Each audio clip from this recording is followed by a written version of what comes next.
Friends, நான் அன்றைக்கி போகிற வேளை ஒரு அக்கா கடையில் ஃப்ரைட் ரைஸ் சாப்பிட்டேன். செம்ம டேஸ்ட்டாக இருந்தது.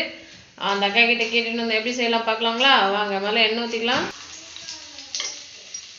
எண்ணெய் ஊற்றின்னு வெங்காயம்,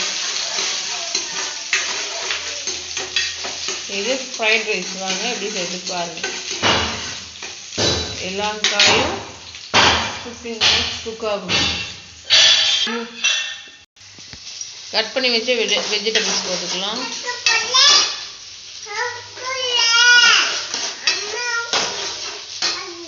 இப்போ முட்டை உடச்சி ஊற்றிக்கலாம். இது ஒரு 2 மினிட்ஸ் அப்படியே ஸ்லோ குக்கிங்லேயே வேகட்டும். அப்புறம் கிளறி விட்டு மஞ்சள்தூள், பெப்பர்லாம் போட்டு எல்லாம் நம்ம டிஷ் ரெடி ஆயிடுச்சு.